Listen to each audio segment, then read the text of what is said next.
believe any Malchus Outdoors. It's been a while, I know.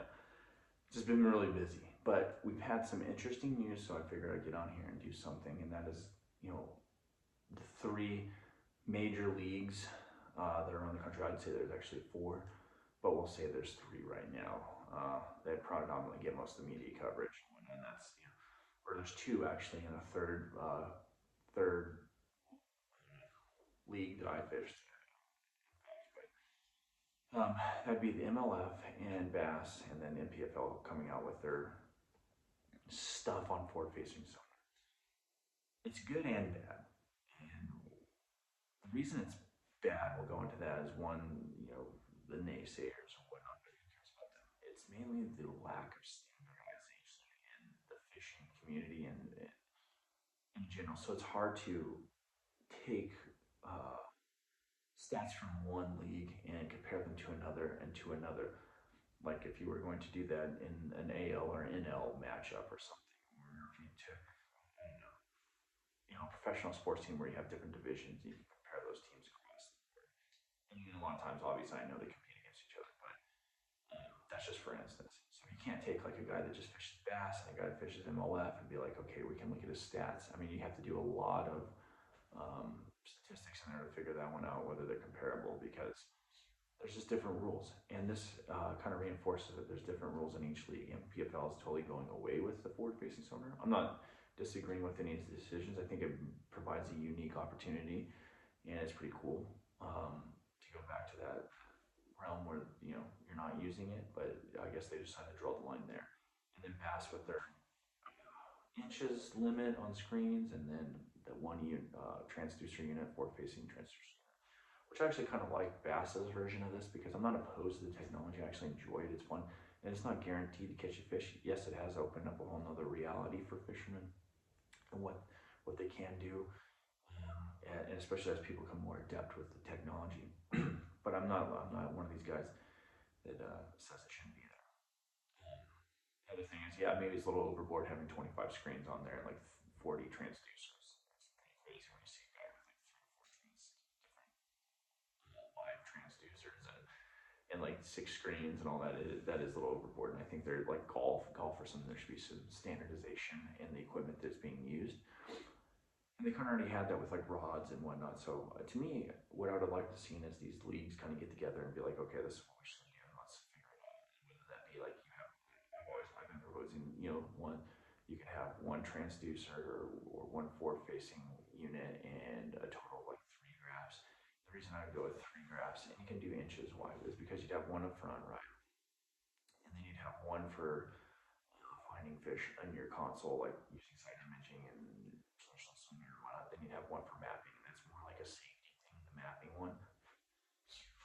Be able to run GPS and be able to use maps so you don't mitigate the risk of hitting things in the water. That would be my primary deal. But it is what it is, and at least we're going in the right direction where there is some standardization to it.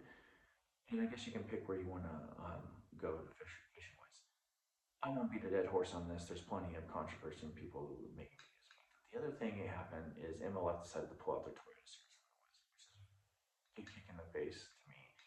I haven't fished them or fished any of these tournaments in a while because it's just life in general.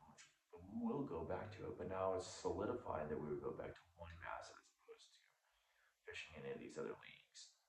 I mean, maybe you go hit one here and there if you're in that part of the country now, but coming from the West, if I'm going to drive whatever 18 hours to go to a tournament or 20 hours, I'm going to go to a league that really cares about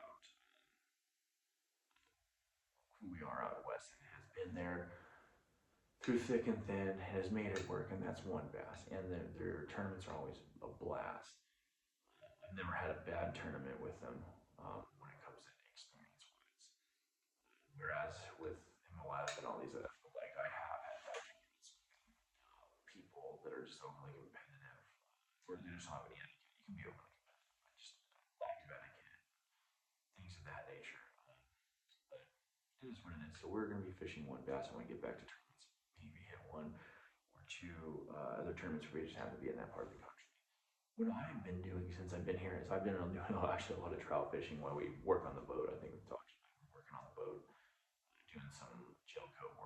some electrical work on there, we're gonna get some batteries, and then the main thing is the trailer was a lot worse than we thought, so we've got to do a little welding job on that. So that's why it's taking a lot longer trying to get this thing to the guy that can weld it. Because that fiasco happened in Florida a couple of years ago, where the brake actually came off. But anyway, so we've been doing a lot of trout fishing, and I'll tell you what, this is kind of we've been throwing this little bugger right here. If you've seen these on the hookup tackle, was carrying as our Japanese little lure, but these little micro spinner baits around these small streams where I'm at in the west. It's just been killer, catching all these little browns, some pretty good rainbows, just going up hitting these little riffles, kind of almost drifting it, and you just get it just right where it gets the blades turning, and then a little pop here and there. And man, it seems to just pull trout out of all nooks and crannies, little eddies and stuff. And it's fun. I haven't caught anything giant, but if you want to catch a bunch of little guys or eaters, it's been good. Of course, some of these streams they might not have those giants in it, just where they're at. But it's been fun. It's been a lot of fun catching those dudes. Also, been doing some little scouting on some of these small bass ponds. I actually found a really nice one, and I like walked right up there. A bunch of cruisers around, and we're getting to that point of the year here where I probably got a couple months left of actual open water fishing, and then we'll have to go down south a little bit. But we're getting to the time of year with that in mind where these fish are really gonna start lighting on. It's gonna be fun to catch. And there's some big ones up here where I'm at. It's just they're far and few between. Yeah, smallmouth wise, there's giants. You just gotta go there and actually fish. But anyway, that's what we've been doing. We'll do some more stuff here in the coming months. But been really busy. I'm working a job up here, trying to get things squared away. So I can support myself doing something like this. Until then, we're going to be working this job and doing what we got to do. But anyway, I'll talk to you later.